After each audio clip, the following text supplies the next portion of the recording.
Weißt du, Hans, gestern haben wir eine Befruchtung durchgeführt, die noch vor einigen Jahren als unmöglich galt. Du sprichst über das Unmögliche und das Mögliche. Weißt du, dass der Koran eine genaue wissenschaftliche Methodik bietet, um zwischen beiden zu unterscheiden? Wirklich? Ich dachte immer, dass die Religion die Wissenschaft als eine Herausforderung für ihre Autorität sieht.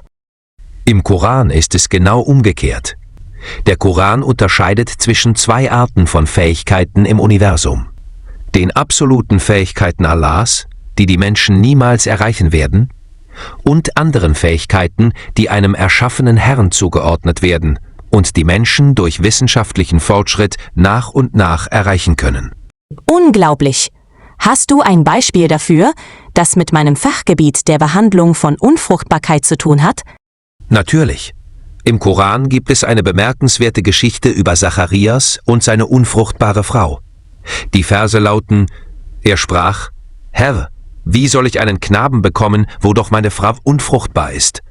Er sprach: So hat dein Herr gesprochen, dies ist leicht für ihn.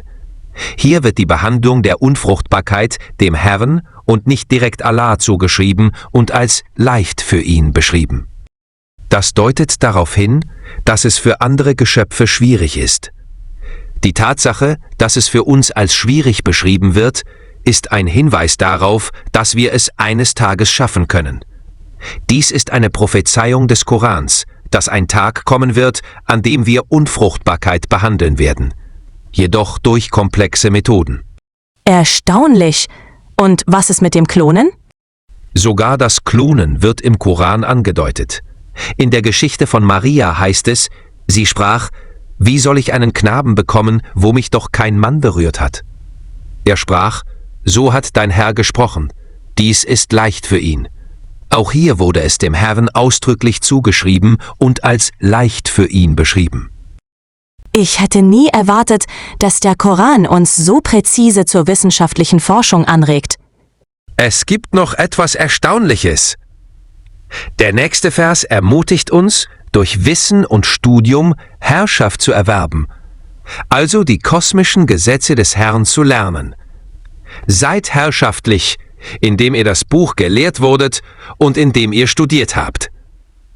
Da die im Koran dem erschaffenen Herrn zugeschriebenen Fähigkeiten sehr zahlreich sind und die meisten davon von den Menschen heute noch nicht erreicht wurden, ermutigt dies den Menschen, optimistisch weiterzuforschen und die Kontrolle über die Erde stetig zu erweitern. Aber was ist mit Allah? Da sich die Behandlung der Unfruchtbarkeit durch den Herrn auf die Schöpfung bezieht, heißt es im selben Kontext: Und ich habe dich zuvor erschaffen. Denn Schöpfung bedeutet im Koran die Gestaltung der Form. Wenn der Koran dann über die Schöpfungskraft Allahs im Vergleich zu den Kräften des Herrn spricht, betont er, dass die Schöpfung für Allah sogar noch leichter ist. Preis sei Allah, er ist es, der die Schöpfung beginnt und sie dann wiederholt. Dies ist für ihn leichter. Das ist logisch, denn Allah ist das absolute, Selbstbestehende. Während der erschaffene Herr, so groß seine Fähigkeiten auch sein mögen, ein begrenztes Geschöpf bleibt, das seine Fähigkeiten von seinem Schöpfer Allah bezieht. Darüber hinaus wurden die Behandlung von Unfruchtbarkeit und das Klonen nicht Allah zugeschrieben, denn Allah wird nur zugeschrieben, was für Geschöpfe unmöglich ist. Selbst die Schöpfung, die im letzten Vers zugeschrieben wird, ist durch den bestimmten Artikel gekennzeichnet, da sie auf eine viel größere Schöpfung hinweist, nämlich die Erschaffung des gesamten Universums. Im gesamten Koran werden die Worte leicht und leichter nur in den oben genannten Versen zur Beschreibung der Fähigkeiten Allahs und des Herrn verwendet. Beeindruckende Details. Eine Patientin hat einen Termin und ich muss sie empfangen. Aber diesem Mal mit einem schöneren Gefühl, als würde ich, wenn ich ihr helfe, meinen Herrn gehorchen. Deine Ausdrucksweise ist wunderbar. Das zeigt, dass du die Idee völlig verstanden hast. Ich wünsche mir auch, mich weiterzuentwickeln.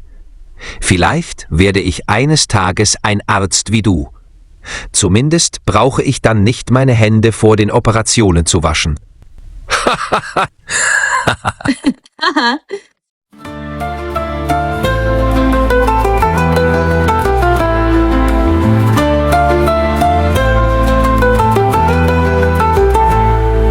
Seele, nun schweigt die stille Nacht, des Universums Flüstern dich leise macht.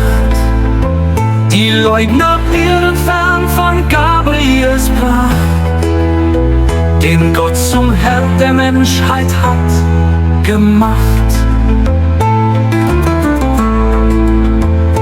Komm mit mir, wir lauschen ihm jetzt sacht, den Geheimnissen der Ewigkeit bedacht.